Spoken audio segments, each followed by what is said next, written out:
It seems like almost every region, political region in the country, is hungry and thirsty for cessation. Of course, that of the Southeast is over. That some group of persons in the Southeast is earnestly hungry for cessation, which has kept Mazi Kano in detention today. The Northern Elder seems not to be an exception. It's just that they are going about theirs in a more civilized and more approachable manner. Listen to the elders of the North on what they have to say about the Nigeria's existence. I'm sure you'll appreciate that some of us who have been invited here perhaps should be in the museum by now, by virtue of the number of days, and months, and years that were spent on this planet.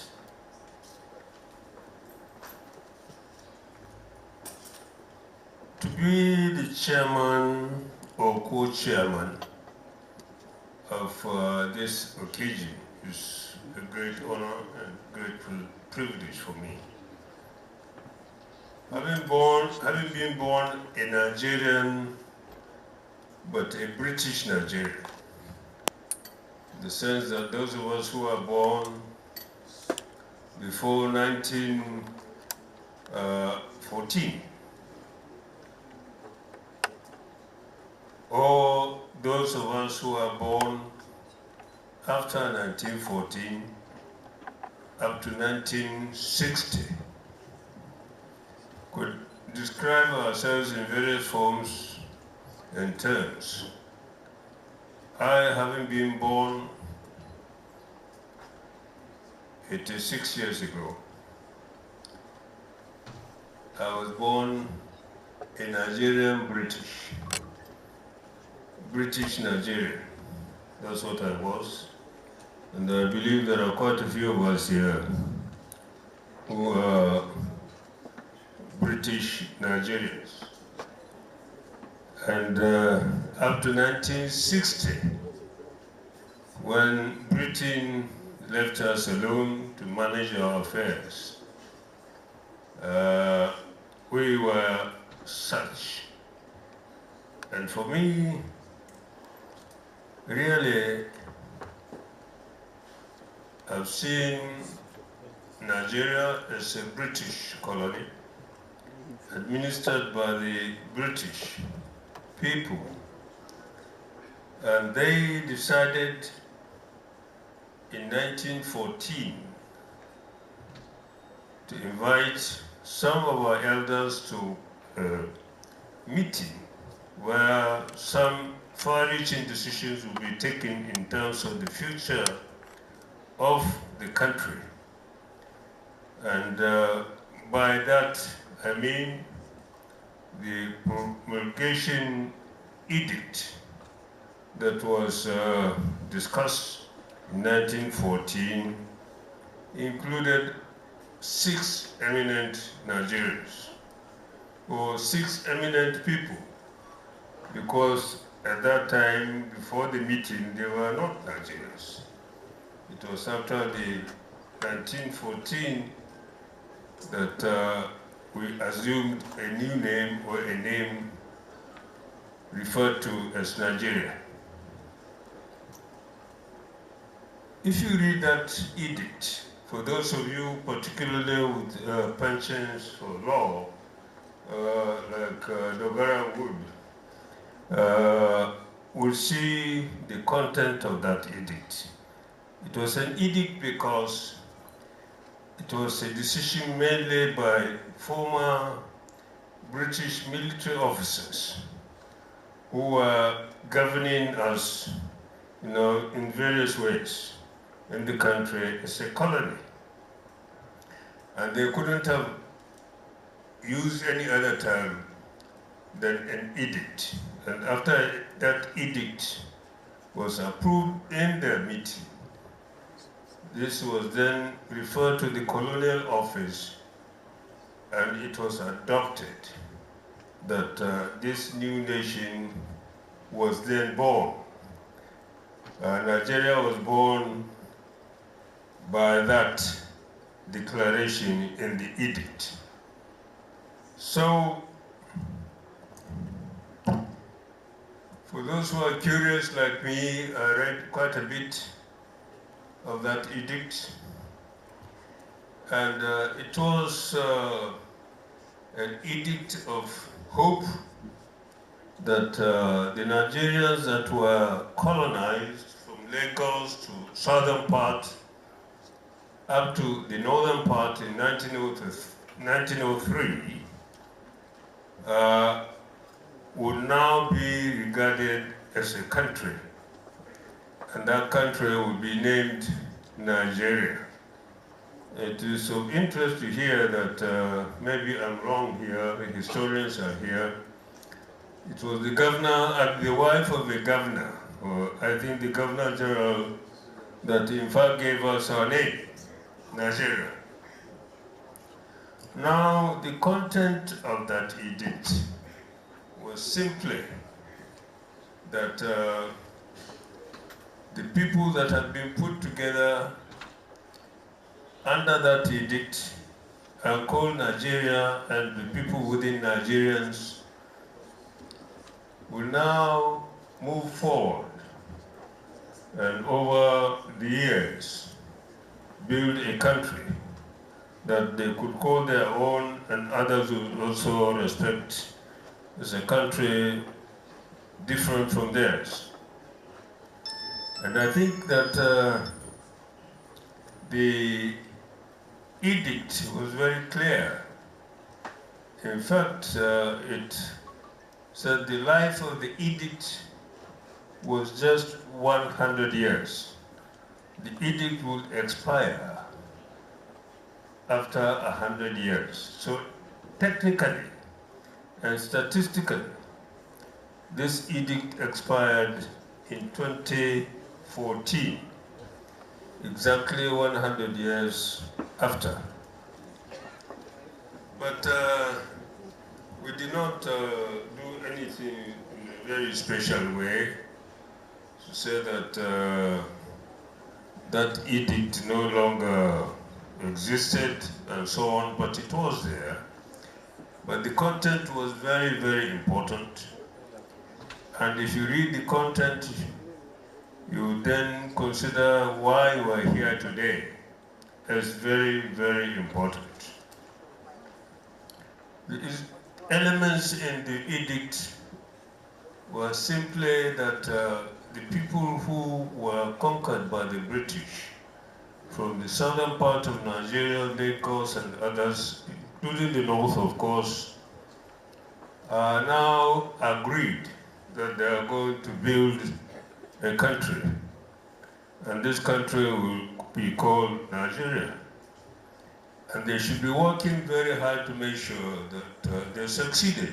And from time to time, they should create opportunities to assess the kind of progress that was being made towards that objective of building a country. And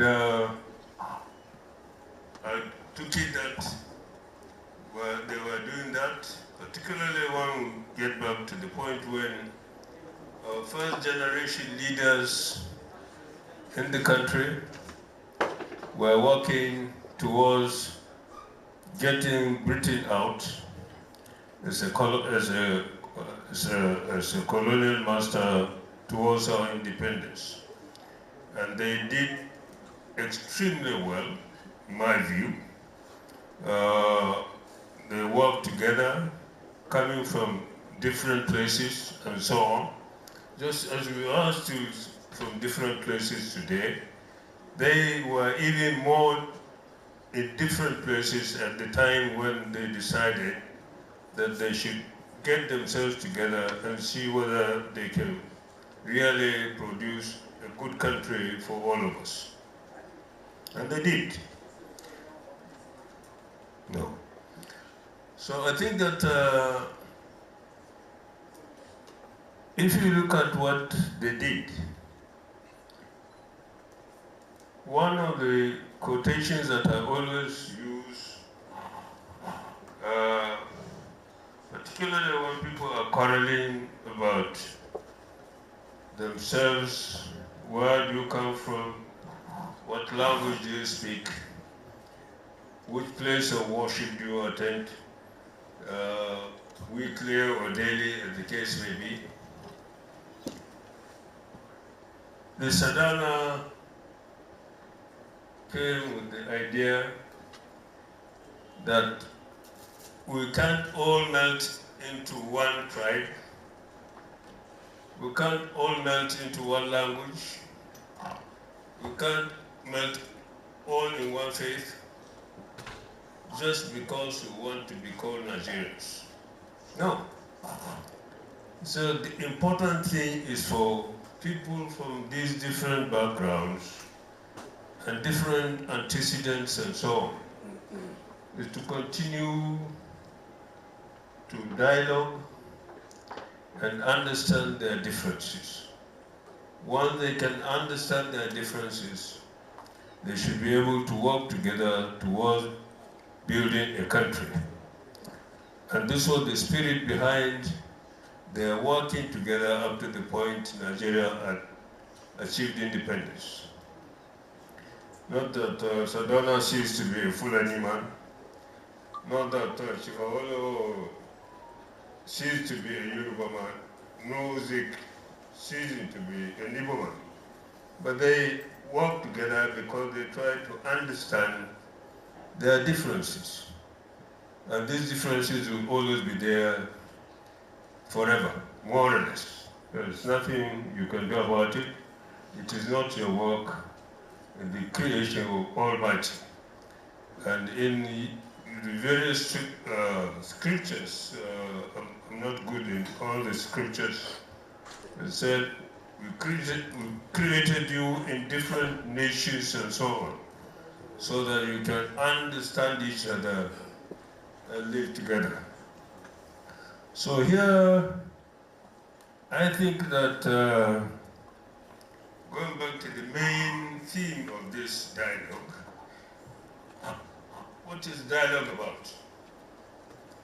Dialogue, as the master of ceremony has eloquently described, is a situation where you sit down, discuss, and try to resolve matters that are not quite clear to many, or are not understood by many, and so on and so forth, so that you can eventually get closer together in your understanding of issues that are important to all of us. And this is where we are today. As I said, I was born a British Nigerian, as many of us here are. In 1961, the British left us.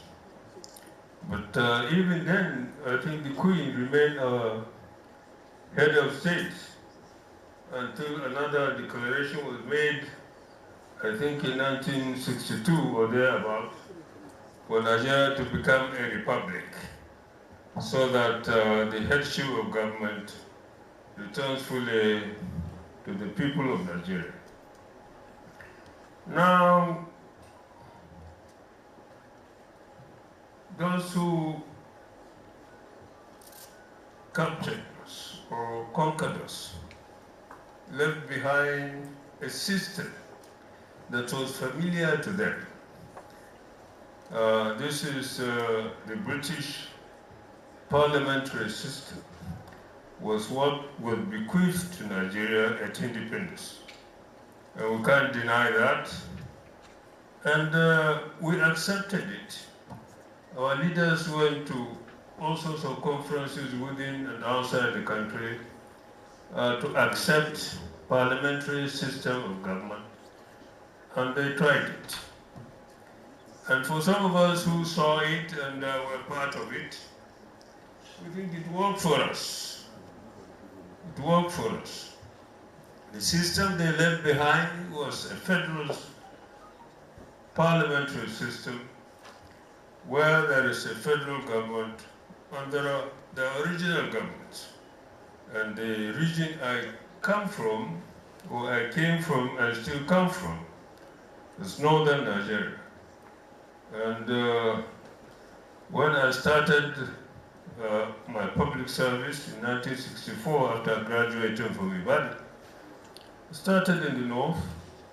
The north had its own constitution, like the west had its own constitution, the east had its own constitution. There was a federal constitution, and all appeared to be working in harmony, and things were going on fairly well until some, perhaps people a little more in a hurry, decided that that system was not working, and it was overthrown. Some would say that was the beginning of a crisis. I would say yes and no to this, because after we discovered our mistakes and the tragedy that befell us after that, we should have thought again, why did we fail if we failed under the parliamentary democracy that we accepted the independence? Why? Why did we fail if we failed at all? Why did the young boys who decided to uproot it do so? And so on. These are the various questions that ought to have been resolved very, very clearly, but unfortunately, for a number of reasons, this was not the case. The country almost broke up, thanks to some elders and some soldiers. Nigeria remained after 1966, but without continuing a crisis that ended us up in a civil war, which again was eventually resolved. General Gowon, head of state for 34 years, who led the country for 9 years, did extremely well together with elders.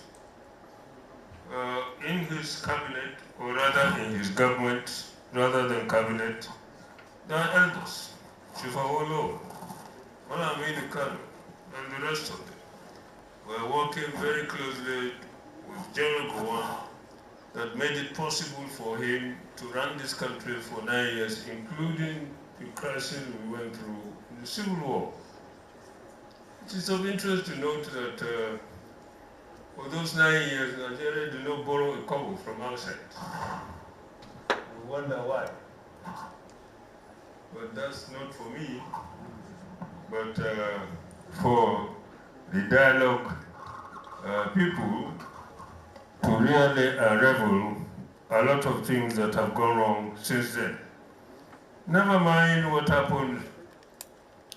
Then, after Gowon's 9 years, there was a decision to reverse to what people call democracy. Democracy has very elastic meaning. Every country in the world today claims democracy.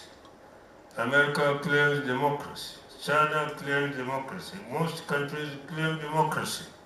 So democracy must have multiple meanings, flexible meanings, and so on. So it's right for us here to ask what kind of democracy do you want to have? And it's also right to insist that we can have a homegrown democracy, and our children who are versed at a lot of things should be able to do so. But then there was a transition between military and civil rule, and there was a disagreement in terms of how this should happen. And to my mind, that was our first major mistake. I was a candidate, I was one of those who should have been in the Constituent Assembly of 1975-76 to discuss the constitution that was transistors from military rule to civil rule. I remember our elders then, Malam Aminu Kano and others, who gather around in, uh, in Lagos to say that the military leaders have insisted that there will be no discussion on parliamentary democracy. The Constitutional Assembly was not to discuss parliamentary democracy.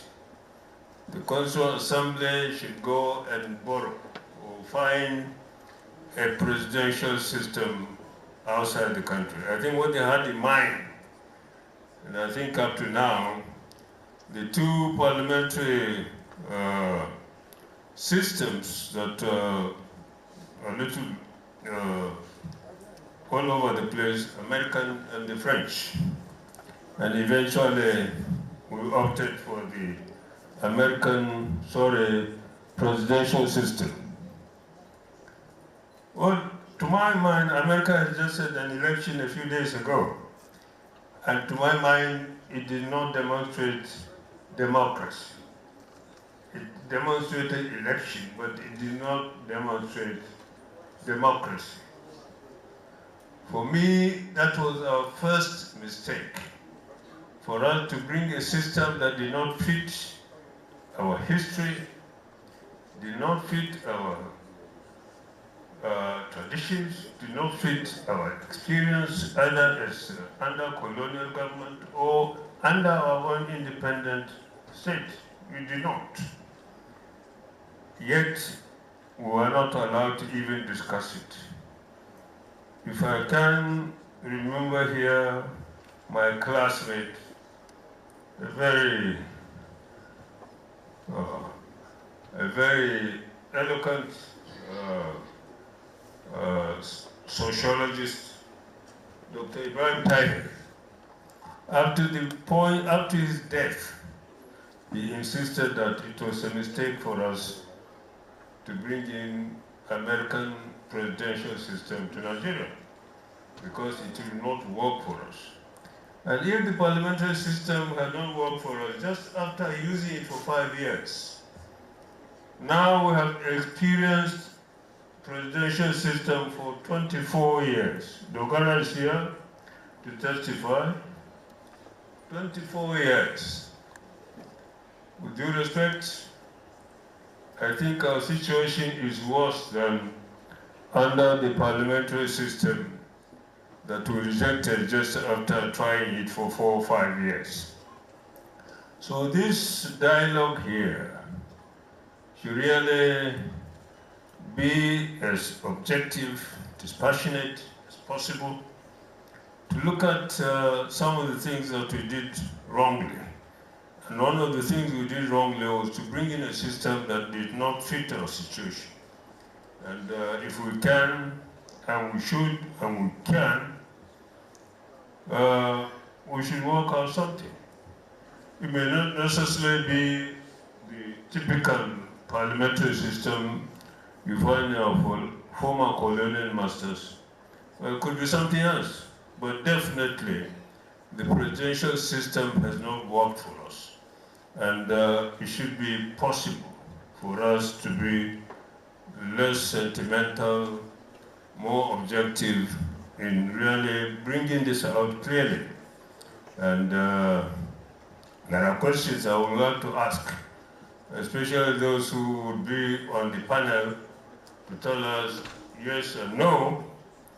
I will ask these questions later to illustrate the point that the presidential system has failed Nigeria over the last 24 years, and there's need for us to change to something else.